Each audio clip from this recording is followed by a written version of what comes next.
հարգելի գործընկերներ, շնորհակալություն, որ ընդունել եք մեր հրավերը եւ այստեղ եք։ Մենք մեկնարկում ենք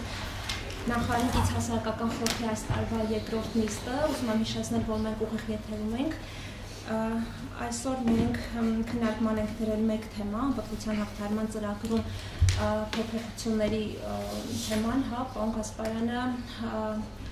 տվյալ ոլորտն է համակարգում եւ կխնդրենք պարոն Գասպարյան ներկայացրեք ինչ ունենք եւ ինչ ենք նախատեսում, ապա անցնենք քննարկմանը, համեցեք։ Շնորհակալություն Հասարակական խորհրդի հարգելի անդամներ, ողջունում բոլորին, ինչպես Տիկին Ծատրյանն ասեց, այսօր կներկայացնեմ կառավարության 15 թվականի 560 որոշման մեջ առաջարկվող փոփոխությունները, այստեղ տեխնիկական բնույթի փոփոխություններին չեմ անդրադառնա, փորձեմ հակիրճ ներկայացնեմ 3 հիմնական այն փոփոխությունները, որոնք ուզում ենք անենք, հետո պատասխանեմ ձեր հարցերին։ Առաջինը, ուրեմն 36 տարեկանից հետո առաջարկում ենք մեր մասնակցողը ներկայացվող անպատվության ժամկետի պահանջը, որը սահմանում է 2 տարի, սարքենք 1 տարի, 36 տարեկանից հետո, այսօր միջազգային ուղեցույցներում էլ արդեն սկսել են տեստավորել այն հարցը, որ 35 տարեկանից հետո 6 ամիս հետո սկսեն այդ հարցը բարձրացնել, որովհետև հասկացել են, որ արդյունքները ավելի լավ են լինում, խաստես սպասում ես ավելի մեծ տարիքի, այդ իսկ պատճառով մենք էլ ենք որոշել այդ փոփոխությունը կատարել։ Հաջորդիվ հաշվի առնելով հականուլերան հորմոնի կամ անտրաֆոլիկուլների ցածր մակարդակը, որը կարող է շահառուին ծրագրից դուրս թողնել, այն է 1-ից ցածրը մեր լաբորատոր տվյալներով, որը ստորին սահմանն է նորմայի, այստեղ մենք որոշել ենք, որ այն շահառուները, ովքեր որ ունենան կրիոկոնսերվացված առնվազն 5 ձվաբջիջ, սրա միջոցով ծրագրին դիմելու պահին արդեն այդ պահից սկսած գնան բեռնարարման փուլ, տեղադրման փուլ եւ այլն եւ այլն։ Եվ երրորդ փոփոխությունը առաջարկում ենք բարձրացնել երկրորդային անպատվություն ունեցող կանանց տարիքային շեմը մինչև 40 գործողի մինչև 36-ը հավասարեցնել առաջնային անպատվության մասով։ Հիմնականում սա է փոփոխությունները, սիրով պատասխանեմ ձեր հարցերին, խնդրեմ։ Իմ հաշանում եք դուք ավելացնելու բան չի։ Ես հարցնեմ, այսինքն եթե ճիշտ հասկացա նկարագրվածից անտիմուլերի ցուցանիշը հաշվի չի առնվելու, եթե կրիոսառեցված 5 ունենք, հա? Այո, եթե ունենք կրիոսառեցված 5 ձվաբջիջ, մենք թողնելու ենք, որ շահառուն այդ փուլից սկսած մասնակցի ծրագրին, այսինքն նրանից անտիմուլերի ինչ։ Այո, որտեղ մենք արդեն ձվաբջիջները կրիոսառեցված, կրիոկոնսերվացված ունենք։ Հա, կեսաբանական երեխայի։ Այո, այո։ Ես հարցնում Համեցեք։ Ես ուզում եմ հասկանալ, եթե մենք տարիքային չենք բարձրացնում եւ հասնում ենք մինչեւ 40 տարեկան, արդյոք չկան նմանատիպ հետազոտություններ, որ հորմոնալ ծանրաբեռնվածությունից հետո, որը արվում է ամուսնական կանոնավոր գնացող կանանց, չի մեծանալ մարտիրների հավանականություն։ Տեսեք, մինչ այս պահը ինչքան որ հետազոտություններ արվել են աշխարհում, դա ոչ մի ապացույց չունի, որ մինչև 40 տարեկանը խթանումը եւ այլն բարձրացնել է ձվարանների քաղցկեղի հավանականությունը։ Ոչ միայն ձվարանները, կրծքագեղձի։ Նաեւ կրծքագեղձի չունենք, նման տվյալներ չկան։ Դա մեկ հաջորդին, եթե դուք գիտեք, եթե հիշում եք, մենք ունենք դրած սահմանափակում 53 տարեկանից բարձր, մենք չենք թողնում, որ մասնակցեին արտահայտային բեռնարարման, սակայն եւ մի տարի առաջ համանրական դատարանը որոշեց, որ դա հակասահմանադրական է եւ մենք այդ պահանջը հանեցինք, դրա համար հիմա այդ հատվածով էլ այդ մասով մենք ոչինչ չենք հավանում, բայց մինչեւ 40 տարեկան ոչ մի տվյալ չկա, որ խթանումը ձվարանների ռիսկը բարձրացման կրծքագեղձի քաղցկեղի եւ ձվարանների։ Կան են հարցեր ցեմային առաջ պատկի։ Ես ունեմ, եթե կարելի է կոնսերվացնելու, այսինքն ունենք որևէ վայր եւ կամ հիվանդանոց կամ բան, չգիտեմ, մենք ունենք նման բոլոր արտահանման, բեռնավորման կլինիկաները, բոլորը ունեն, ովքեր որ զբաղվում են, դա իրաց մոտ լիցենզիոն պահանջ պայմանի մեջ է մտնում, որ իրենք պետք է ունենան այդ պայմանը, որ կարողանան զբաղվել։ եւ քանի տարով, այսինքն դա նույնպես։ Դա տարին կապ չունի։ Եվ արդյոք պետական երաշխավորվածության տակ է գտնվում քանի էմբրիոն հնարավոր է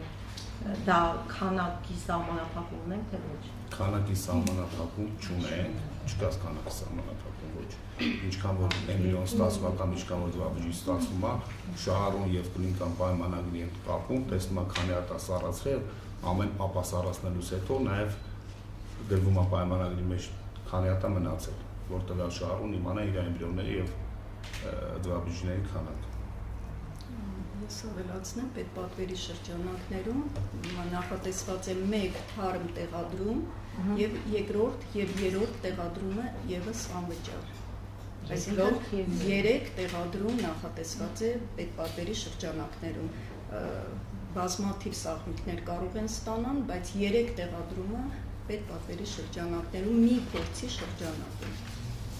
Մի փորձի, այսինքն մի անգամյա, մի փորձի շրջանակում։ Բայց նախատեսված է նաև երկրորդ փորձը արդեն 50% սերճով։ Ես տամ եմ հարցերը, իհարկե հարցերս բազմաթիվ էին, բայց ամենակարևորն է դա, որտեղ նախորդ ծանոթացել էի։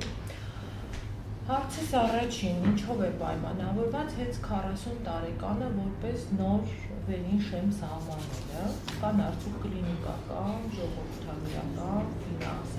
ֆինանսատնտեսագիտական հաշվարկներ, որոնք հիմնավորում են այդ շեմը։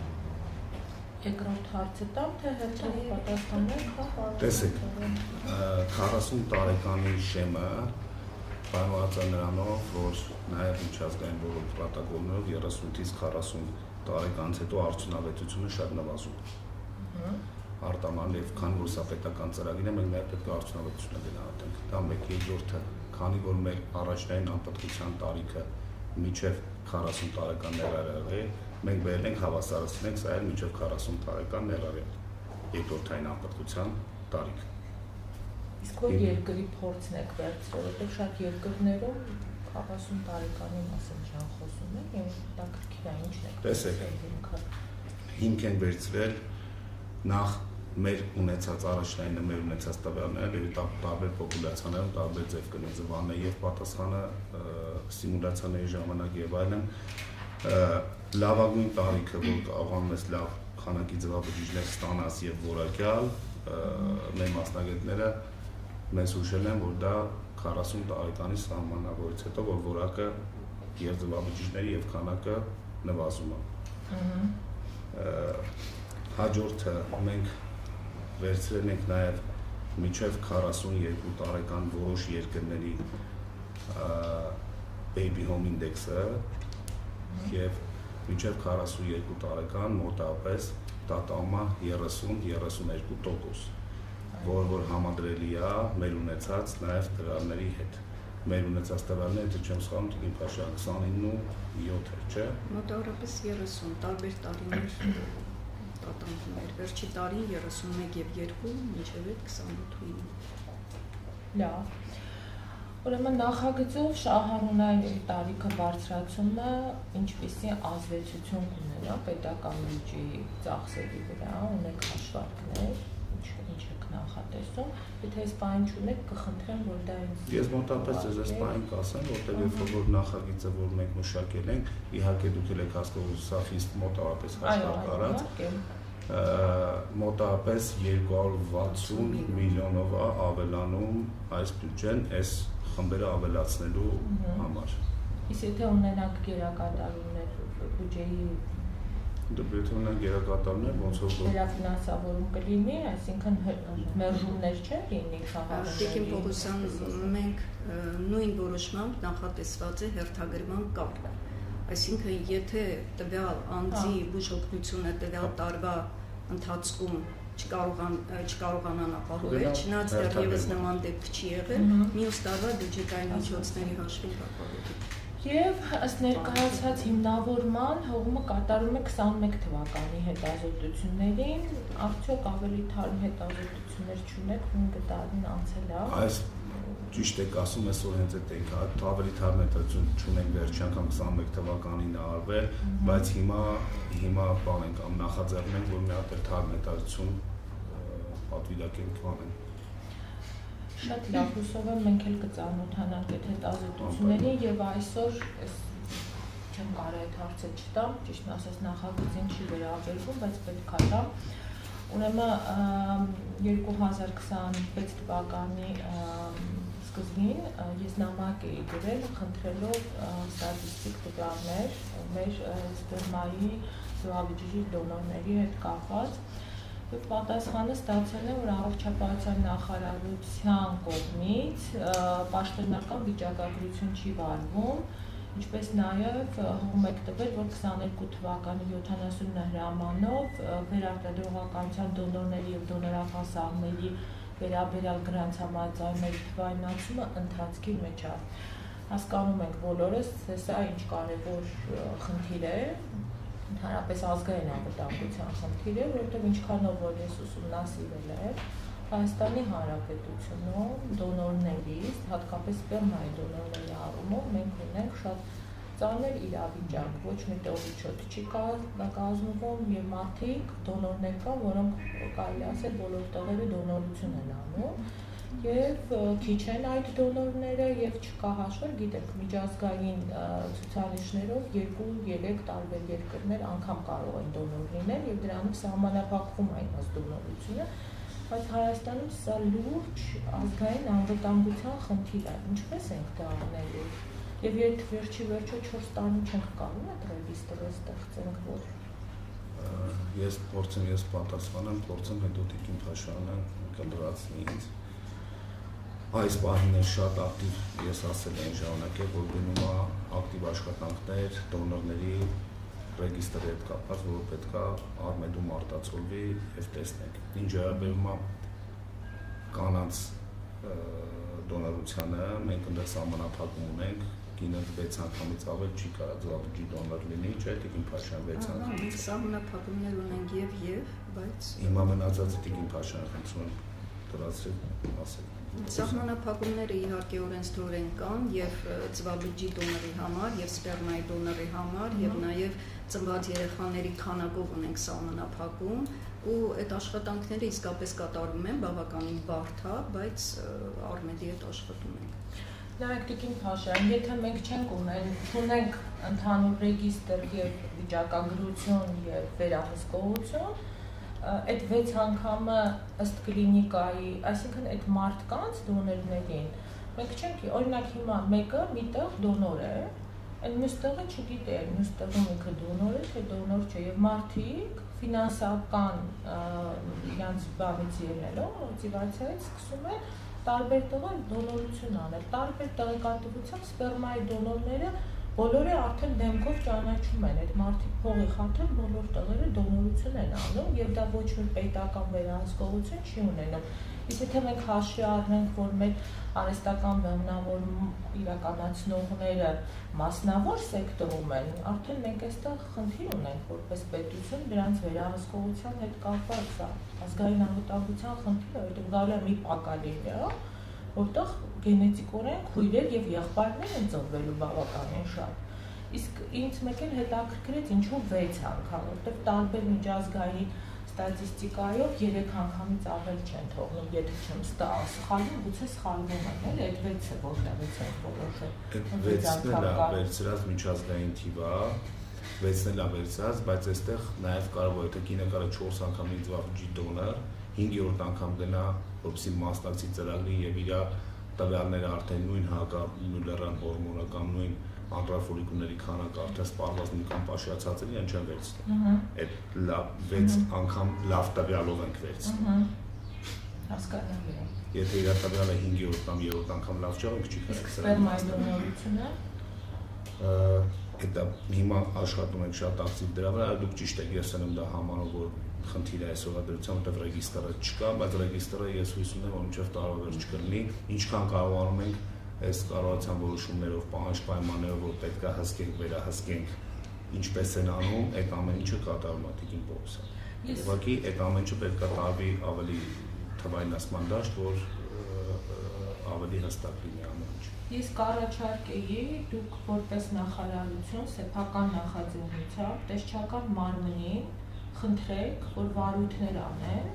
եւ մի հատ գնան ստուգեն այդ ամբողջ հիմնարկները մեզ դոնորության հետ կապված, որովհետեւ դրանք պետական վերահսկում պետական տեսչական մարմինն է, կարող է դա վերահսկել։ Եվ դոներները եւ վերջի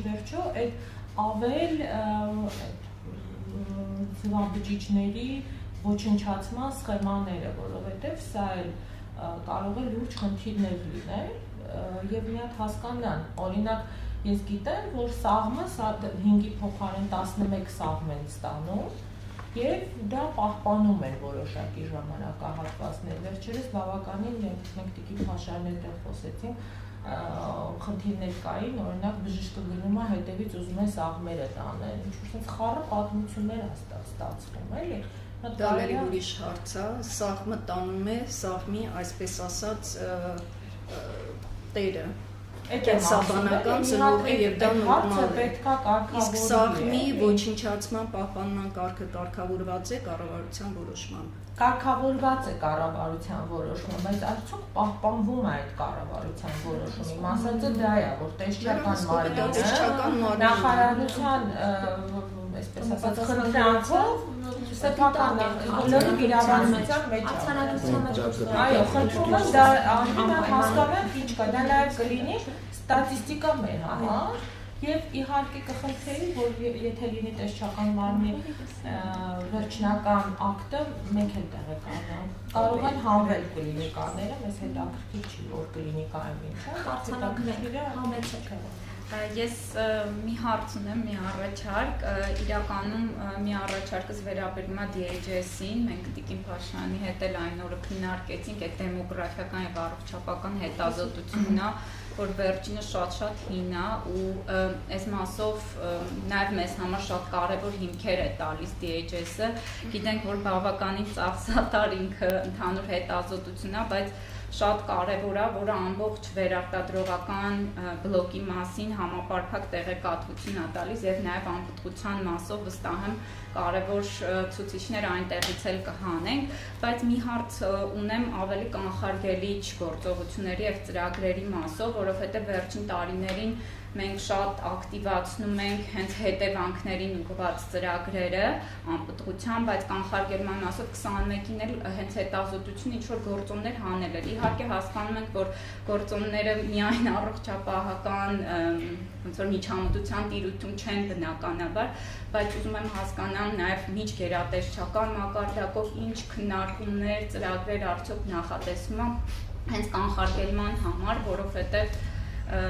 բոլորս է հասկանում ենք, որ միջամտություն շատ ավելի ծախսատար է եւ շատ ավելի նաեւ դժվար է DHS-ի մասով ես ասեմ։ Հիմա ես DHS-ի մասով Տիկին Փաշայի մեր այն բոլոր ծրագրերի մասով, կանխարգելիչ բոլոր ծրագրերի մասով խնդրում եմ ասել։ Ես DHS-ի մասով ասեմ, այո, իհարկե կիսում եմ ձեր մտահոգությունը, բայց ի ուրախություն մեզ արդեն քննարկվում է միքս հետազոտության իրականացման հարցը, որտեղ որ հիմնական DHS հետազոտության այդ ոլորտները մտնում են։ Մենք իհարկե կաշխատենք, որ վերարտադրողական առողջության մասը ավելի լավ ներկայացված լինի, այս ամեն ինչը կախված է արդեն հետազոտության ֆինանսավորումից, բայց հիմնական հարցերը ես կարծում եմ կարտացոլվել են միքսի մեջ։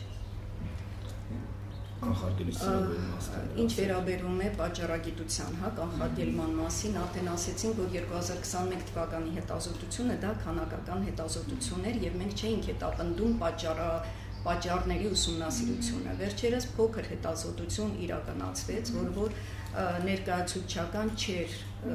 մեր հանրապետության համար, բայց որոշակի պատճառներ իհարկե վերհանվեցին ու պատճառները մեզ համար բավականին հետաքրքիր էր, որովհետև եթե նախկինում մենք կարծում էինք, որ անպտղության հիմնական պատճառը դա ինֆեկցիաներն են, թե կնոջ թե տղամարդու մոտ, հիմա այդ վերսիան հերկվեց։ Բայց իհարկե մեզ անհրաժեշտ է ներկայացուցչական հետազոտություն, որը որ UNFPA-ի միջոցով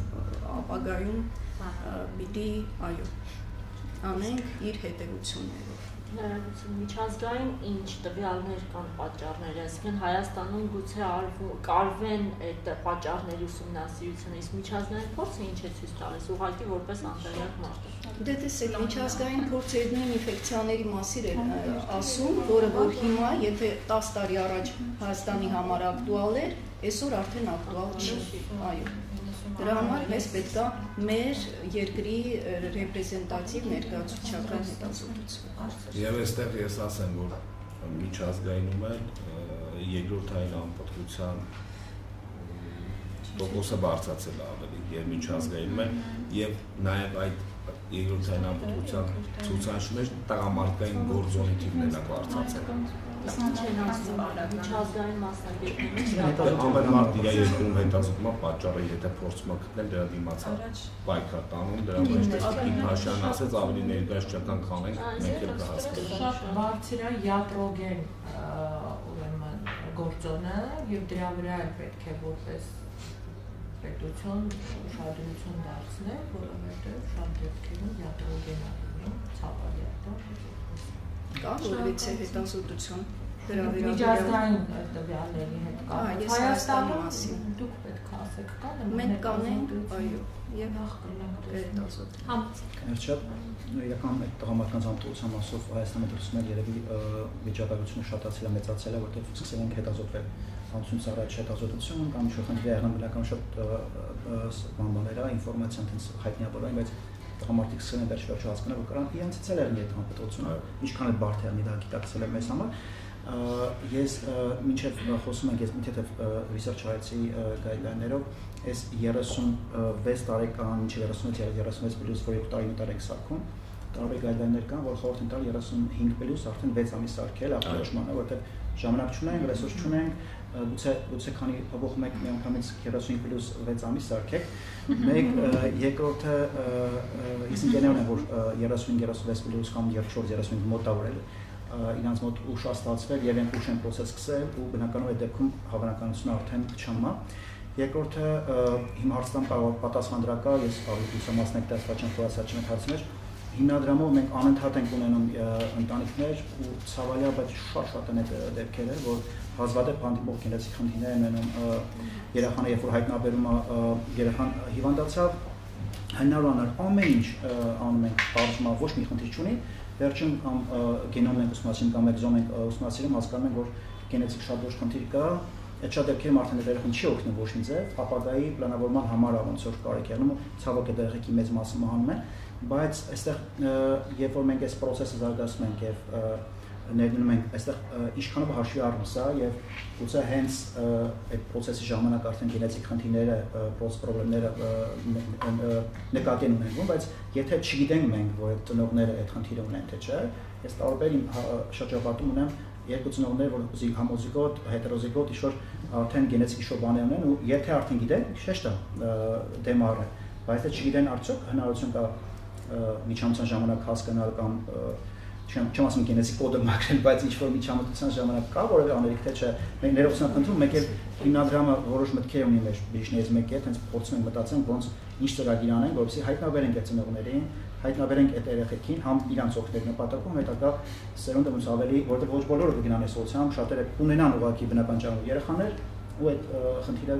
կմնա շատ բարդ չլուծված։ Տեսեք, այս նախագիծը քննարկելուց մենք այդ հարցն ենք քննարկել, բայց դրա համար մեզ մի քիչ հավելյալ ժամանակ է պետք որ հասկանանք, այո մենք ենք ուզում որ ապացուցված գենետիկորեն եթե լինում է երեխայի մոտ խնդիր, մենք այդ զույգերին թողնենք մտցնենք այս ծրագրի մեջ, ինչ որ մի կողմի դանացյալ։ Դա քննարկվել է, բայց դրա համար մի երկար ժամանակ է պետք, բայց մենք դա ապագայում ստեղ անելու ենք։ Մեզ նկատի ունեցեք մենք սիրով եթե կարիք ունի եւ էքսպերտներ դա հետաձգվեց, որովհետեւ դրա համար օրենսդրական փոփոխություն ա որպեսզի օրենքից արդեն բխի կառավարության որոշման մեջ մենք չկարողացանք դա ներառենք կառավարության որոշման մեջ, որովհետեւ այս զույգերը փաստացի անպտղություն չունեն։ Մեր օրենքը ասում է անպտղության հաղթահարման համար եւ այս ծրագիրը անպտղության, այսինքն մենք գիտենք եւ աշխատում ենք այդ հարցով դա ես process առաջ գանք ձեզ կողարկենք գուցե ինչ-որ սինխրոնիզացիա մեր իսկ 6 ամսվա մասով նայեք 6 ամսվա մասով մենք մի քիչ հիմա նաև հաշվի ենք առել որ ամուսնությունները քիչ ավելի ուշանում է, դրա համար մենք 6 ամիս դնենք, 6 ամիսը դա իրականում ժամանակ է, չէ՞ որ դնենք կանանց ստիմուլյացիա անենք եւ այլն, դրա համար որոշել են գոնե մի տարի, որ անպատության սահմանումն համապատասխանի մի տարվա երկրներ կան, որ 40 տարեկանից հետո ընդհանրապես չեն սպասում, մի անգամից անցնում են արտամարմնային բեռնավորման, բայց դրա համար մենք հաշվառության տարիքը, որ ինչ բարձրացել է, դրա համար որոշեցինք ոնց որ սահմանված է տենց Ես ուզում էի նշել, որ օրեր առաջ վերարտադրողական բժշկության զբաղվող կենտրոնները մեծ կոնֆերանս էին արել միջազգային տոների հրավիրմամբ եւ այնտեղ շատ հստակ տրվեց, որտեղ մենք համապատասխանում թե միջազգային ունեցած փորձի հիման վրա նույն սկզբնաղբյուրը ինչն էր պատճառը, հիմա ինչն են ավելի շատ ինչի վրա են ուշադրություն դարձնում, կարծում եմ շատ ավելի հեշտ կլինի իրենց ներգրավելով այդ տվյալները իրենց անունի կլինիկայից վերցնել եւ դա օգտագործել շատ ավելի արագ կստացվի տվյալների հավաքագրումն ու ձեր փորձներ իհարկե ներգրավված են մեր ամենօրյա աշխատանքում ասոցիացիայի հետ մենք շատ հստակ էին տալիս այդ տվյալները, այսինքն իրենք ունեին իրենց բազան, մենք ասում ենք որ նախարարությունը չունի այդ ինֆորմացիան հիմա թերի է հավաքագրվում է, բայց իրենք շատ հստակ տալիս են որ այսքան տոկոս սրանից է, այնքան տոկոս նրանից է, սա համադրելի է միջազգային փորձի հետ եւ այլն ինձ թվաց, որ ամեն մեկը իրենց լոկալ դոնորների վերաբերյալ չունեն, ինչպես որ իրանք ամեն կլինիկան ունեն իրենց դոնորների վերաբերյալ, բայց X կլինիկան Y կլինիկայի դոնորների վերաբերյալ էլի տեղեկատվություն չունի։ Չէ, ես հարցը ճիշտ ասած տեսեք, բոլոր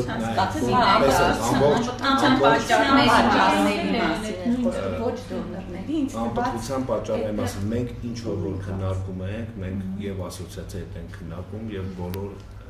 արտանային բեռնավորում իրականացնող կլինիկաների ղեկավարների եւ առաջատար մասնագետների հետ ամեն հարց իրանց հետ է քննարկում, քանի որ իրանք քանակով էլ շատ չեն։ Այո, մի քանի տեղ է գնում այդ ամբողջ շահառուների խումբը, դա մենք իրանց հետ քննարկում ենք, բայց հստակեցված այնպիսի տվյալներ, որ կարող ենք հրապարակային ասել, հետազոտված դեռևս չունենք։ Տիկին Փաշյանը ասաց, որ փոքր հետազոտություն ենք արել, իրանց հետ որոշել ենք, որ սա է ու դրանից բան անելով ու գնացել ենք առաջ։ Հետազոտությունը գացել է նրա մեջ, հետազոտությանը մասնակցել են հենց այդ կլինիկայի շահառուները եւ բժիշկները։ Դրա համար ինքը ռեպրեզենտատիվ չի, մեզ պետք է ավելի ընդլայնված, որովհետեւ մենք կարողանանք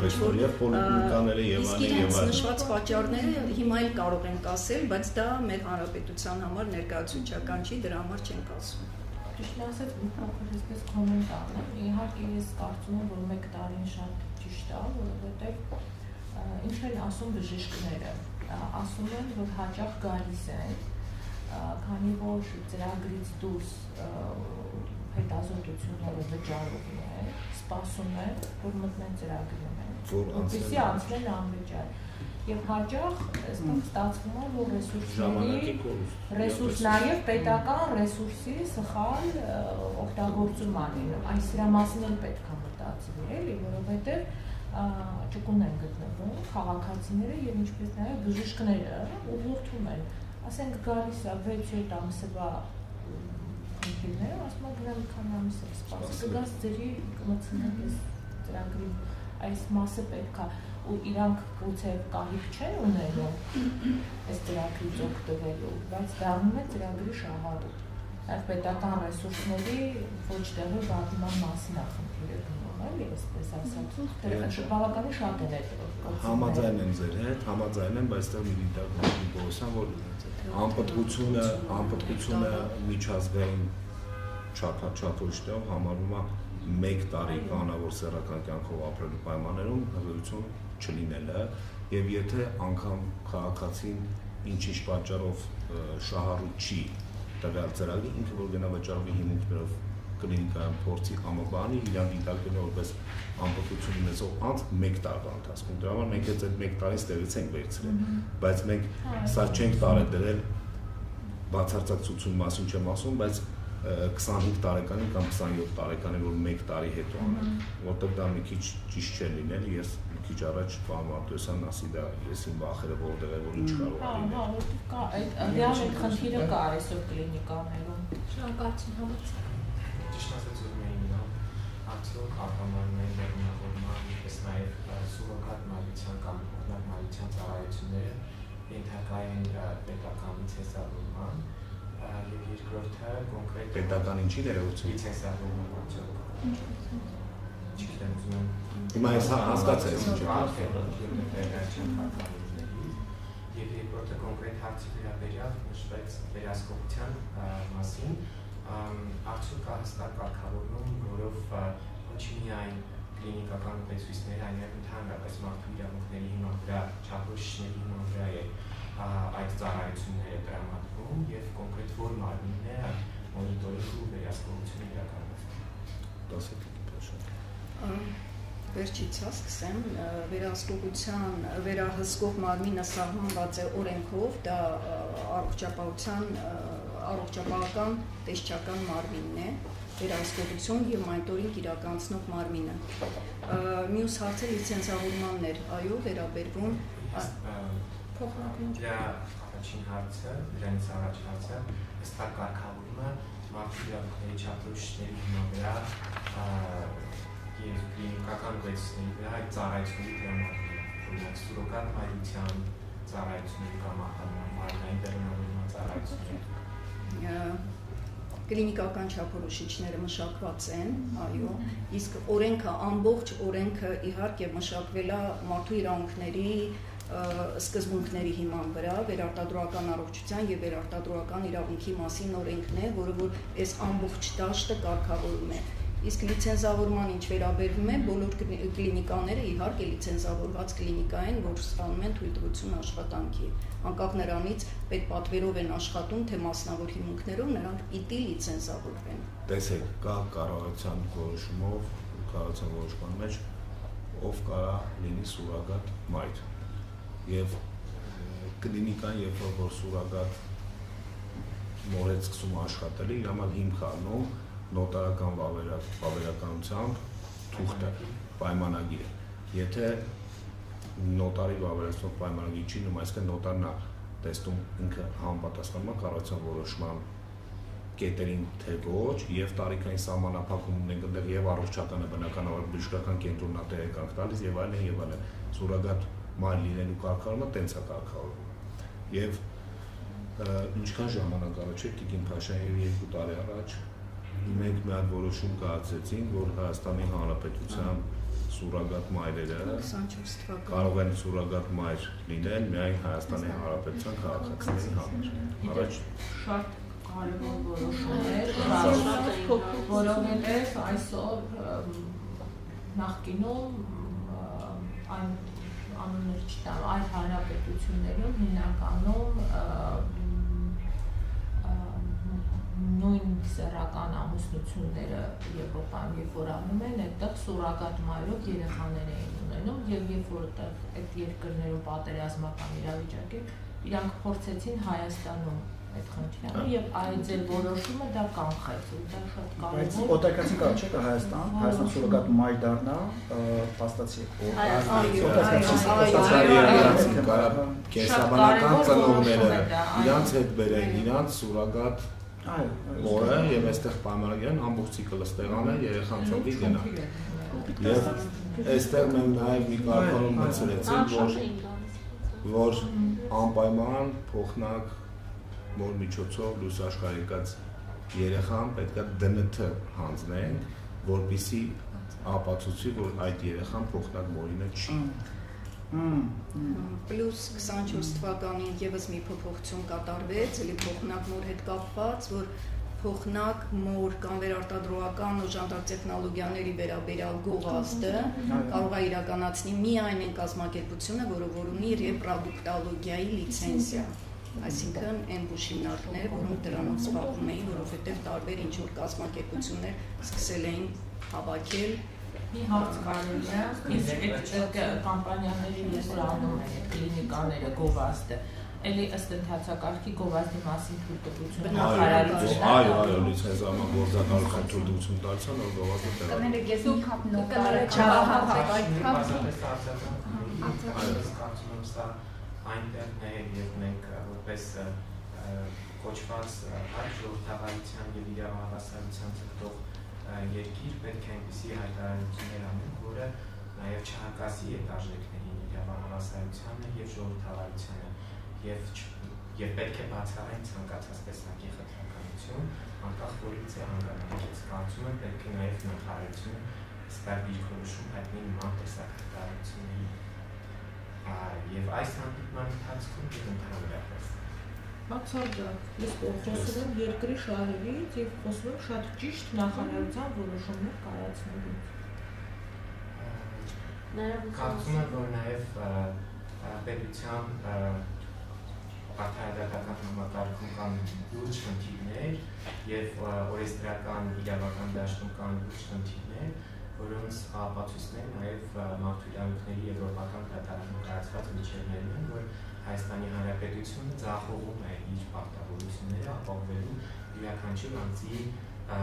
իրավունքը իրավահավասարության Շատ լավ ուղիղ եթերում եք համարենք արձանագրված դուք Ես մի հատ կներեք նոտարական պայմանագրի մասով է ուզում արձանագրեի մենք ժամանակին առաջարկ էինք անում որ ինչ որ օրինակելի ձև լինի այդ սուրոգատության նոտարական պայմանագրի բայց այդ ավելի հասկանում եմ արդարադատության նախարարության հետ բայց ես որքան գիտեմ ինքը այդպես ձև է բոլորին է նույնն է բոլորին է նույնն բայց սահմանված չի որ նույն ձևը լինի որտեղ այնտեղ մենք կոնկրետ որպես ծառայություն մատուցող խնդիր մի անգամ ունեցանք մի քանի ոնց որ բեռնավորման ժամանակ բազմապտուղ խղիություններ արձանագրվել ու վճարման հետ կապված միայն դատարանի միջոցով կարողացանք վերականգնել, այսինքն ծնողը վճարում էր միայն մեկ երեխայի գումարը։ Տեսեք, ես հասկացա։ Եվ պայմանագրում չկար էլ այդ դրույթը։ Եթե հիմա ես փորձեմ ասեմ ոնց է, եթե սուրոգատ մորը տրամադրումա տվյալ բժշկական կենտրոնը այնտեղ կարելի երրակող պայմանագիր, այսպես բժշկական կենտրոնը փոխնակ բարի եւ կենսաբանական ծնողներ։ Բայց դիմում են պայմանագրեր, երբ որ ուղղակի կենսաբանական ծնողները եւ փոխնակ բարի իրար հետ են կնքում պայման, այսինքն այնտեղ է մեջը պետք է ամեն ինչը նշվի։ Բազմապտուղ խղիության ժամանակ եթե ինչ-որ դրամական ավելացում կա կամ չկա եւ այլն միջև 25 շաբաթական եթե աստված մի արասը խոր անհասցվի ինչա լինում 30 այդ կետերով պետք է նշվի։ Ես չգիտեմ փոխնակի ու կենսաբանականի երբ որ իրար հետ են գնում պայմանագիր կնքելու ինչ ձև այդ պայմանագիրն բայց եթե երրակողմա լինում դեռ ամեն ինչը կլինիկան փորձում է հստակ ձևակերպի որ դու հաճախ փոխնակ մայրերը լինում են իրենց հարազատները դրա համար իրենց հարաբերությունները լինում են այլ կլինիկան պահանջատում միև նույնա պայմանագիրը կնքում են թեկուզ պայմանագիրը կնքում են բովանդակության մասին եմ ես ասում կա օրինակելի պայմանագրի ձև բայց ինքը պարտադիր չի այդ մասնավոր դեպքերը իհարկե պիտի լրացվեն ես մի հարցերի ոնց որ թեմայի մեջ բայց մի քիչ էլ թեմայից դուրս որովհետև դեմոգրաֆիկ հարցերին է նաև վերաբերում օրերս Տիկին Փաշյանին մեզ ներկայացրեց նաև կեսարյան հատման հետ կապված թվերը ու այդ ճիշտ ասած մեզ բավականին մտահոգել էր ու գիտենք որ նաև շատ քայլեր են ձեռնարկվում դրանց կրճատման ուղղությամբ բայց ես կուզենայի հիմա քանի որ քայլերը նաև մեծապես ծուր կլինիկական կտորին է վերաբերում նաև հասկանալ ինչ քայլեր կան պլանավորած մի քիչ ավելի կրթական հաղորդակցման մասով հա մի քիչ տենց բարձրացնելու ընդհանուր իրազեկումը որովհետև այդ մայրության դպրոցները կան բայց կարծես բոլորը չեն մասնակցում ուզում հասկանամ ինչ որ քայլեր արդյոք պլանավորում են այն մասով որ մի քիչ կարողանանք այդ հաղորդակցությունը այնպես անել որ նաև բացի լավանալուց նաև նենց չստացվի որ ոնց որ բժիշկների հետ գան ինչ որ սխալ համաձայնության ասեք Տիկին Փաշյան հաղորդակցման մասը շատ կարևոր է եւ մենք միշտ ենք կարևորել երևի թե այդ հատվածը պիտի ակտիվացնենք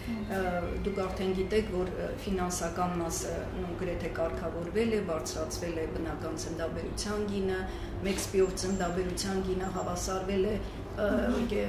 ավելի բարձր է քան կեսարյան հատման գինը բարձր ծննդաբերության գինը հավասարվել է կեսարյան հատման գնին այսինքն այդ քայլերը կատարվել են որոնք որ պիտի մոտիվացիա ստեղծեն, որպեսզի բժիշկների համար մոտիվացիա, բայց իհարկե նաև կանանց մասին է խոսքը, որովհետև էլի մենք հետազոտություն արեցինք եւ շատ հետազոտության մեջ կար մի այսպիսի հատված, որ որոշ կանայք իրենց ցանկությամբ են ուզում գնան կեսարյան հատման առանց որևէ ցուցման։ Այստեղ արդեն քարոզչական մասը պիտի ըստ երևույթին չնայած շատ ենք հաղորդումներ են եղել եւ մեր կայքում ա դրվել, բայց երևի պիտի այդ մասը ավելի ակտիվացնել։ Տեսեք, ստեղ ես ասեմ, հա։ Ես ստեղ շատ մեծ ուշադրություն պետք դարձնել նախ ասեմ, որ մենք այդ ծրագրերը մշակեցինք կեսարյան հատման աճի զսպան միջոցառումների ծրագրերը մենք անցյալ տարի դա եզակի տարիներից է, որ մենք կեսարյան հատման աճ շատ կտրուկ չունեցանք նախորդ տարվա։ Ամեն տեղ էլ տենց է, թե մենք ուզում ենք շոն բան, պետք է դուրս գանք պլատոյի, հետո կամաց իջնի։ Դա մեկ երկրորդը, բայց այստեղ շատ կարևոր է բժիշկների պաշտպանվածության հարցը։ Այո, ես այդ մասը։ Շատ կարևոր է եւ հիմա մենք մեր բոլոր ուշադրությունը այդտեղ ենք ծավալել, որ հասկանանք այդ հարցը ոնց է, որովհետեւ գիտեք, ես պրակտիկ մի սիտուացիա ասեմ, ենթադրենք կինը ծննդաբերման մի փոքր շեղում ա լինում, որ բժիշկը պարտավոր է հարազատին ասել, գիտեք ինչ կա, շեղում կա, բայց սա թույլատրելի շեղում է ծննդաբերության ժամանակ։ Եթե հարազատը ասում է, չէ, պնդում է, չէ, կեսը անեմ ուզում, ինքը գնում անում, որովհետև ինքն էլ է իր պրինցիպներից հետ կանգնում, գնում անում, որովհետև մտածում է, որ ինչ-որ բան կլինի, շատ ներողություն, 15 րոպե հետո որոշ լրագրողներ կհայտնվեն հիվանդանոցի հայտում, անուն ազգանուն կտան ու կասեն, որ ինքը սպանեց մեր երեխային կամ ասված մի առաստ է սպանեց ծննդկանում։ Այդ շատ մեծ խնդիր է ու ինձ թվում է դրա համար պետք է բոլորս պայքարենք, բոլորս հասկանանք այդ հարցը ոնց է կարելի է, որ բժիշկը եթե պաշտպանված լինի գիտելիքները տեղը ունի, կհասկանա որ հատվածից անցնի կեսարյան հատման, որ հատվածը թողնի, որ ինքնուրույն ծննդաբեր է, բայց եթե ինչ-որ մի հատ 10-20%-ի շեղում անում, որ ինքը պարտավորում է հարազատին ասել, հարազատ պնդում ասում է չէ գնանք կեսարյան հատման, բոլորն էլ երևի թե ոչ թե բոլորը մեծ մասը իմ ասած պատճառով գնում ենք կեսարյան հատման, դա էլ է խնդիր։ Բայց այս դեպքում մենք պրոտոկոլներ ունենք, չէ, որոնք հստակ ասում են։ Այո, բայց ես ասացի, ինքը ավելի շատ ես չեմ ասում։ Արդեն մարդկային գործում է։ Ստեղ արդեն ես չեմ ասում, որ բժիշկը չէ, բայց գերակայի հարցը չի, ես չեմ ասում, որ իրանք պետք է պաշտպանված լինեն, իր համար, նույն բժիշկի համար շատ անդուր է, երբ որ ոչ մի բան դեռ չկա, ենթադրենք դեռ գործը դատական տիրույթում է եւ այլն, բայց ինչ-որ մեկը կանգնում է ասում, սա մարդասպան է, այդ է, հոգեբանական այդ կտորն եմ ես կարևորում։ Ճիշտ ասած, շատ կարևոր է մայրական դպրոցների զարգացումը, որովհետև մարդկանց ենթագիտակցականով կանանց աղջիկների առաջնորդների առաջի բանը ինֆորմացիան ստանում են մամաներից, տատիկներից եւ այլն, դա ոչ թե մայրանալու բերկրանքը, այլ ցավ եւ այլն ու դրանից իրաց մոտ դոմինանտ է, որ կեսարյան հատումը հանգիստ է անցյալը ու բոլորը գնում են այդ Համաձայն եմ։ Հիմա այս մայրական դպրոցները շատ գեղեցիկ կազմակերպվում են, ես հիմա չգիտեմ, ինֆորմացիան չունեմ, որովհետև որ շատ հետաքրքիր, եթե չեմ սխալվում, World Vision-ներ, վիդեոներ էր սարքել, որ ցույց էր տալիս, որ ինչքան գեղեցիկ է բերկրանքը եւ այլն, ժամանակին ես եւ Տիկին Սարիբեկյանը, երբ որ Չեխիայի առողջապահությունն էին ուսումնասիրում, իրանց մոտ ծննդաբերությունը տոն էր իրանց կլինիկաներում, երբ որ մտնում էր եւ կլինիկայի ատմոսֆերան եւ տարբեր ծննդալուծման այդ մեթոդների կիրառումը, հա, դասական երաժշտություն, չգիտեմ, չգիտես բաներով մոտիվացնում էին, որ պետքա լինի այդ բերկրանքը։ Հիմա այստեղ կարևոր է կանանց հետ աշխատելը, հղիների հետ աշխատելը, որովհետև հղիներին դոմինանտ է, որ դա անդուր ցավոտ պրոցես է, գնում են ասում մենք կեսարյան ենք ուզում, բժիշկներ հիվանդ են։ Ես հեսա միայն պատասխանում եմ, ճիշտ է, ես ձեր համաձայնում եմ, տատիների պահը ակտուալ է, միանշանակ, Բայց մենք նաև ինչ արեցինք, մենք նաև այս էպիդուրալ ցավազրկումը ամեն ինչը հաշվի առնելով մտցրեցինք նորից անվճար պետպատվերի մեջ մոտավորապես 1 տարի առաջ եւ ոնց որ թե մեր էպիդուրալ ցավազրկումները բավականին ակտիվացել են ցավի կանխարգելումը, դա շատ կարևոր է, բայց այդ տատիների բանն էլ կա։ Երկրորդը ցավոք սրտի իմ ասած տարբերակում եւ դեպքերում, երբ որ դու դուրս ես գալի բացատրում որ մի փոքր շեղում կա ենթադրենք, այդ ժամանակ ծննդկանը մեծ մասամբ որոշում չի կայացնում։ Կայացնում է դուրսը կանգնած մարդը, բայց դու մեկա ծննդկանին ես վիրատում։ Իրան պետք է ասես ստորագրի, եթե նա զանգում են իրան, ասում են գնա կեսարի, ինքը հանգիստ ստորագրում է գնում է կեսարի։ Այդ ուղղակի ինձ թվում է եւ մի քիչ մեր շատ աշխատելու բանն է եւ մի քիչ ժամանակ է դրան պետք, որ կարողանանք այդ ամեն ինչը ոնց որ թե ավելի մարդկանց գիտակցության մեջ։ Ես փոխլրացնող բան ասեմ, էլի,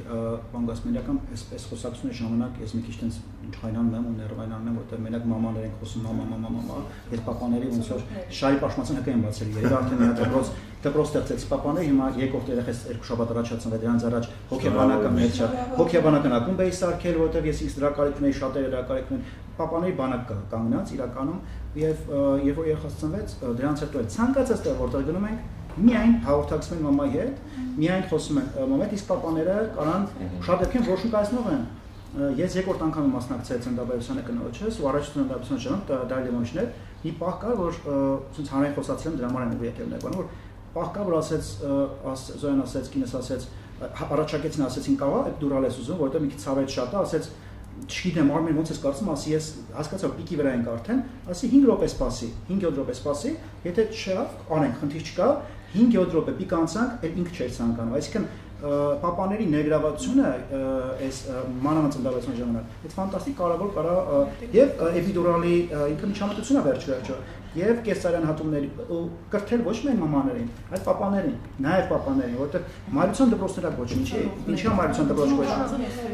Մեր լեզվով է խոսում մայրության, ծնողավարության պետք է ան եւ պապաները այդ ակումբի շրջանքներում մի 50-60 երևի ավել պապաներ ակտիվ մասնակցեցին ու իրանց կյանքը մի քիչ փոխվեց ուղղություններով։ Հիմա առաջարկս նաև նա, երբ որ կոմունիկացիաներ ապահովեք, մասնավոր սեկտորում աշխատող շատ առաջատար լավ կամպանիաներ կան, հակներ են, բիզնեսներ են եւ այլն, բոլոր այդ շփում կա, դուք եք վստահ բանեք, ամենաարագ հաղորդակցությունը այդ մեծ թվով 10000 ծնողներ հետ իրancs միջոցով կայլանել։ Ես ձեր հետ համաձայն եմ, բայց դա էլի պետք է գամ Տիկին Բոյսյանը ինչ որ ասում են, մի հատ էլ այդ կետին արվում։ Մեր մոտ շատ պապաներ չեն գնում ծննդատուն 9 ամիսների ընթացքում։ Ունենաց մեկ իրանց ասեն գնացել դպրոցում ինչ-որ բայց չենք է խոսում դրա մասին, որ մենք պապաները հասկանան կարևորությունը որն է։ Գնացող ձերպես պապաները գնացողները գնում են առանց խոսալու։ Միայնակ մայրերը շատ ունեն, ասենք միայնակ մոր վիճակը, որ իր ասել մայրական դպրոցները ստեղծման առաջի օրից սկսել են համակարգում մարզային բժշկության մեջ սկզբից որ ստեղծում էինք մայրական դպրոցները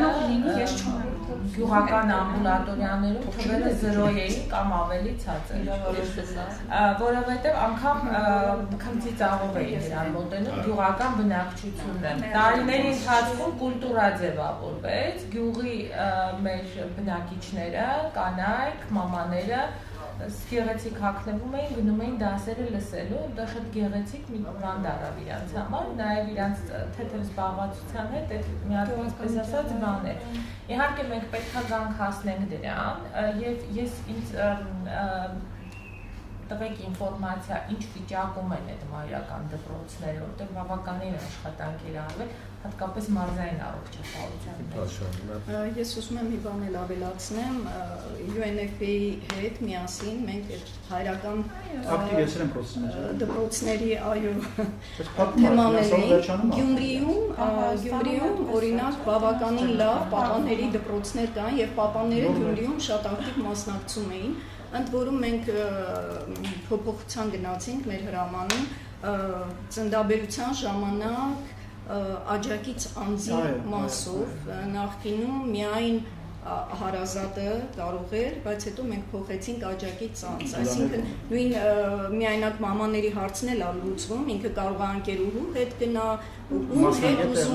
ում հետ ուզում է գնա, Այսինքն այս հարցը Ես իրեն բավական նախաձեռնական պապաներին ակտիվացնելու եւ Պահական առումով խնդիր կա, այդ աջակից կարող ես չեմ դիապետում, աջակից անձը որ գնում է, ինքը արդյոք հետազոտված անձ է, որ մտնում է ծնարան։ Դիմակով մտնում է։ Դիմակով չեմ մտնում։ Ինչ պետք է հետազոտվի։ Ինքը ոչ մի վերքի կամ արամել ոչ մի կապ չի ունենում, ինքը ուղղակի հոգեբանական հոգեբանական աջակցություն։ Հոգեբանական աջակցություն։ Ինքը ոնց որ կարգն է ծնանում գտնվելու ինքը ոչ մի միջամտության մեջ չի։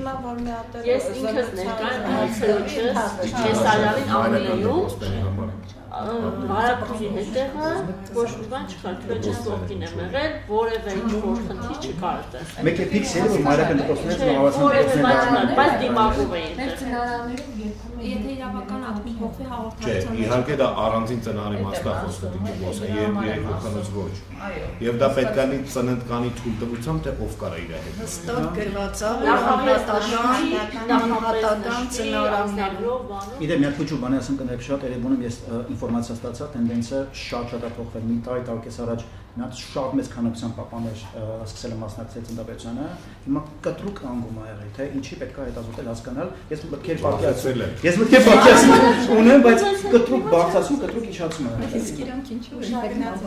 Չեմ մեկնաբանում, ես եմ դա ինչ-որ դագատի կանում, բայց Եթե մորմանկան առողջության վերաբերյալ այն հարցեր կան, քանի որ Մայրական դպրոցների մասին եթե մայրական դպրոցները մեր այսօրվա վիճակը մարզային հարց գործում են իհարկե գործում են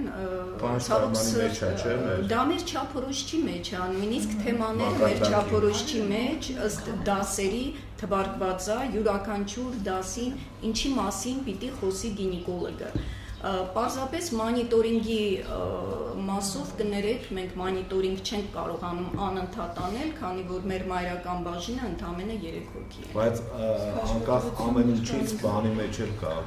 մակարդակների տրամադրման կարգի մեջ էլ կա պարտադիր։ Դե դա ամեն ինչը կա։ Մանիտորինգի բանը պետք է նույնիսկ շենք շինությունների հատակագծերը, երբ որ մենք նայում ենք, պարտադիր այդ մայրական դպրոցի համար լսարանը, դա պարտադիր պայման է, որ պիտի լինի։ Բանափոխությունը ճիշտ կլինի ինձ ծնողական կամ ծնողական Շնորհակալություն, սպասենք Թեման ներառված ասել։ Ես սպասում եմ Տիկին Փաշյանի ելույթին, ինձ թվում է որ կներկայացնեք մի քանի տեխնիկական հարց ունեմ, կարող ես պատասխանել իմանալ, այստեղ կալորտակ ունեմ։ Ուզում եմ ներկայացնել ստատիստիկ տվյալներ, թե այս ծրագրով քանի տոկոս է եղել, որ անպատուկ զույգը հասել է երեխային։ Դա մեկ, երկրորդ ուզում եմ ասել Արդյոք Երևանում գործող բոլոր անպտղության կենտրոններն են պետական այս ծրագրով աշխատում, թե ունենք հատուկ կենտրոններ, որոնք կարող են անվճար ծրագրերով սպասարկել։ Երրորդ հարցս, արդյոք պետությունը նաև ֆինանսավորում է այն անպտղ զույգերին, ովքեր դիմում են օգնակ մայրերին, թե միայն եթե ինքը պետք է ունենար ինքինը։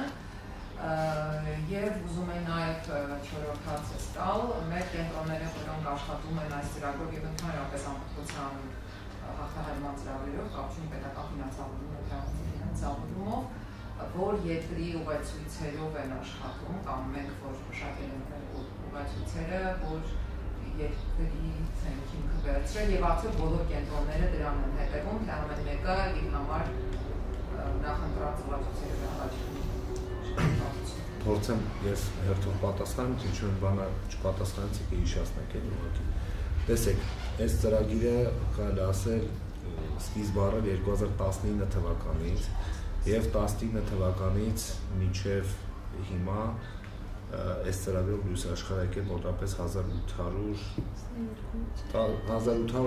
ու այսպես ասում եմ մի քանի օր առաջ պատկերել, հիմա չգիտեմ հաստատ ավելացած կլինի։ Այստեղ տեսեք արդյունավետությունը ստեղ գնահատվում է տոկոսով, թե քանի տոկոսն է երեխայով տուն գնացել, որտեղ դա շատ կարևոր է։ Հղիությունների քանակը իհարկե շատ ավելի շատ է, բայց երեխայով տուն գնացողների քանակը բնականաբար ավելի քիչ է։ Եվ այս ծրագրերով մեր հաշվարկներով 30%-ա, որ քիչ առաջ ես ասացի, որ համադրելի է միջազգային ցուցանիշների հետ։ Իհարկե իրանք տարբեր են լինում, այստեղ հաշվի են առնում եւ որ տարիքն է դրա մեջ մտածում եմ մի երկրում կա 45-ը բնականաբար իր ցուցանիշը կարող ավելի ցածր լինի, մի երկրում 35-ը իրան ավելի բարձր լինի, բայց 30-ը դա միջազգային նորմալ թիվ է։ Հաջորդը որներ ձեր հարցը կասեք։ Եթե փոխնակ մայլի են դիմում, փոխնակ մայլ, տեսեք։ Փոխնակ մորձառությունները մենք չենք փոխհատուցում, փոխնակ մորձառությունները փոխհատուցում է սոցիալնախարարությունը միայն զոհված զինծառայողների ընտանիքների համար, որտեղ դա իրենք են փոխհատուցում։ Պրոտոկոլների հետ կապված, հա, տեսեք, մեր ասոցիացիան է մշակում պրոտոկոլները մեր հետ համատեղ, չեն վերցնում մի երկրի փորձը, այ մի քանի իհարկե այն երկրները, ովքեր եւ պոպուլյացիայով եւ ազգաբնակչությունով եւ այլն եւ ծնելիության թվով մոտիկ են, մեր համար դա է ավելի գերադասել, իհարկե բոլորը նայում են։ Գոյություն են երկար պրոտոկոլներ, կարճ պրոտոկոլներ, դա խիստ մասնագիտական, բայց առաջնորդվում են դրանով։ Բոլոր կենտրոնները անում են այս ծրագիրը պետք պատվեր թե ոչ, 6 կենտրոնով ենք սկսել, այս ճիշտ եմ չի ասում, 6 կենտրոնով ենք սկսել, որտեղ այն ժամանակ երբ որ ծրագիրը սկսվել է, 6 կենտրոն է եղել, ովքեր որ մեր պայմաններին համապատասխան իրենք բոլորը միացել են, իհարկե 5 կենտրոնով ներողություն մեզ չէ։ Հետո տարիների ընթացքում եթե էլի կենտրոնա բացել, որը որ այդ պայման պահանջներին համապատասխանում է, իրանք են միանում։ Այսօրվա դրությամբ ունենք 6 կենտրոն, չէ, ներողություն, արդեն 6, 8 չէ, 7 կամ 8 կենտրոն, 7 կենտրոնա ջիջի արցիներ էր որ ավելացել, 7 կենտրոնա դա։ Ինչ որ հարցի մոռացա պատասխանել։ Մենք սերմնավորման երևի դա էլ պետք է։ Հա, եւ նաեւ ասեմ, սերմնավորման մասն ասեմ, մենք իհարկե փորձում ենք միայն չկենտրոնացնենք Երևան քաղաքում, բայց այսօրվա դրությամբ դեռ մի քիչ դժվար է որ արտավարման բեռնարման կլինիկաներ մարզերում բացել, սակայն մենք հիմա դեռ փորձում ենք բացում ենք սերմնավորման կաբինետներ, որտեղ սերմնավորման համալուտ եւ հասնել մարզից Երևան գնա, այդ էլ պետք է 2 օրը մեկ գալ, 3 օրը մեկ գալ եւ այլն մի քիչ ավելի դժվար է։ Դա մենք սերմնավորման կաբինետներ բացել մարզերում, մենք ունենք Գյումրիում, մենք ունենք Մարտունիում, մենք հիմա Մասիսում հիմա արդեն երևի թե երկշաբթի օրվանից կգործի եւ պլանում ենք երբ որ Սիսիանում մեր նոր վերակառուցված հիվանդանոցի շենքը բացենք, որ նաեւ շուտով արդեն եւ այնտեղ արդեն Մենք փոքրիկ բաներ ասել, շատ կներեք, եթե կարելի է, եթե չէ։ Մի հատ մի առաջացա մոտս, չգիտեմ, ինչքան դա հնարավոր է պետական մակարդակություններ, ես ընկերներ ծանոթ եմ, որոնք տարիներով անպատվությունը, այսինքն չեն ունեցել երեխա, անպատվությունը արդեն հաստատվել, ամեն ձև արել եւ այլն, ու ես ինքս եմ կապվել արտասահմանում Ֆրանսիա, Իսրայել տարբեր բժիշկների հետ, մի մասի դեպքում շատ պրիմիտիվ խնդիր ա եղել, շատ 4-ի տարի այստեղ հնարավոր միլիոններ են ծախսել, շատ պրիմիտիվ խնդիր ա եղել, պրիմիտիվ խնդիրը լուծվել է երեխային մեծը։ Ասած որն է, գուցե եւ, չգիտեմ, դրսից կլինի գուցե վերապատրաստել այդ բնականանում եք եւ այլն, բայց գուցե ինչ-որ պետք է հավելյալ խորհրդատվություն եղնի կամ ինչ-որ բան, որովհետեւ շատ པարզ խնդրի պատճառով կան անհատություն եք ասում, միլիոններ շատ ճիշտ եք ասում, բայց մեր բոլոր արտոնային բեռնային կլինիկաները դրսի կլինիկաների հետ համագործակցում են, դա միանշանակ եմ ասում։ Դե ես դեպք եմ, որ փաստացի բան չի։ Բայց ստեղ մի հատ ուրիշ հարցերի բժշկությունն էս բան է, որ ոչ միշտ է 2 անգամ գումարած 2-4-ը, մեկ 3-8 անում, մեկ 4-2 անում։ Հակառակ պատմություններն էլ կան, դրանք չեն կարող։ Իրաց դա շատ առավելություն։ Ուզում ասեմ, սա դες բան չէ, էլի, բայց բոլորը բան են անում, համագործակցում են։ Եվ ես ասեմ, այս արտավարման բեռնարման հետ կապված բժշկական туриզմն էլ է։ Գիտեմ, հանակով շատ ավելի բարձր, այո, այս ոլորտում։ Դրա համար է Շատ բժիշկներ հետ են եկել իրական չէ, այլ բժիշկներ որոշում են։ Շատ աշնանացներ են մենք ամբողջ։ Շանյան, դուք երևի մեկ հատ փոքր, այն բոլոր դույքերը Եթե դույքը արդեն որոշում ակայացել, որ ներգրավել է ծրագրի մեջ պետական տնտեսավորման սաղմիկների գենետիկ հետազոտությունը նույնպես պետության կողմից է ֆինանսավորվում։ Ոչ մի դեպքում, այսինքն որևէ բարակային չի։ Չէ, պետության ծրագրով 560 կառուցան որոշումով սաղմերի հետազոտություն չի արվում։ եւ այստեղ դուք գիտեք, որ մենք սաղմերի հետազոտության նաեւ ունենք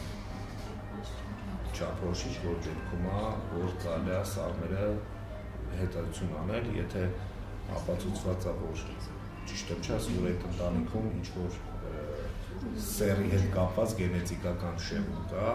եւ նույն ընտանիքում, եթե 3 սեռի նույն երեխա կա, այդ ժամանակն են թողում ամբողջ ժամանակ, որպեսզի պարզապես սեռը որոշի։ Նույն սեռի։ Չէ, սեռի որոշման, չէ, տրիսոմիաների Չէ, բայց սկրինինգային ծրագրեր են ներդրել այդ մասով Տիկին Փաշյանը գասի 12 շաբաթականում եւ այլն, դա գիտեմ, այդ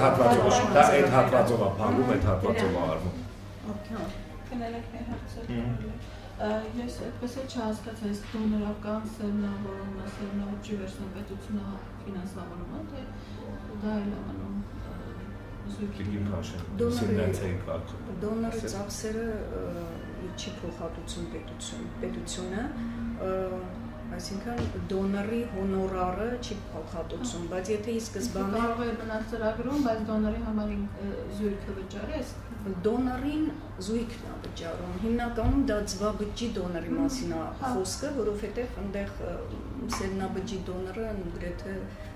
անվճար է։ Բայց դոնորի խթանումը, եթե ի սկզբանե պարզ է, որ այս զույգը կարիք ունի ձվաբջջի դոնորի, ասենք, չգիտեմ,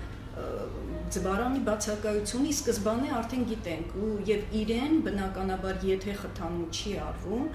պետությունը փոխհատուցում է դոնորի խթանումը, բայց դոնորի հոնորարը, այսպես ասած, դա պետությունը չի փոխհատուցում։ Եվ մեկ էլ մի հարց ճիշտ այս թեման չի առնչվում, բայց ըստ համընդհանուր ապահովագրության բազմաբովանդակ տեքստեր, որ կարծում եմ, բաներ կա, որ իսկապես չեմ հասկանում։ Հիմա մենք աշխատենք փախստականների հետ, եւ ես չեմ հասկանում, ծնունդ օգնությունը փախստականի համար, Հայաստանում փախստականի համար անվճար է, որովհետեւ այն անվճար է, որովհետեւ այն ցուցակումը ոչ ենք հասկանում։ Եվ մեկ էլ մի քանի բաներ միաուկցիա, մի քանի ինֆեկցիոն հիվանդություններ կա, որ մենք միշտ երբ որ ռիսկը տեսել ենք, տարել անվճար զննման ենք տարել, բայց հիմա ոնց որ թե չէ, տուբերկուլոզ, միաուկցիա, չեմ հասկանում, իսկապես չեք հասկանում։ Որ խմբերի համար։ Փախստականների նորից, միգրանտ փախստական, իրանցից եկող ռիսկը շատ մեծ է։ Եթե անվճարը չի, փախստականները տարբեր են, փախստական միգրանտ, այսպես ասեմ, փախստականի եւ միգրանտի տարբեր են, բայց միգրանտի համար չեմ, այս փախստականը, ես կարծում եմ, որ նույն տուբերկուլոզը Ես վերել եմ այդպես թողեմ մի անհատացնել, որ մենք էլ հասկանանք, թե ինչ եք ասում հիվանդանոցները, ցիկլի մեջ դրանով թողենք այդ պատասխանը։ Երեք ասեցիք, որ անվճար է միգրանտներին, կոնֆերանսը,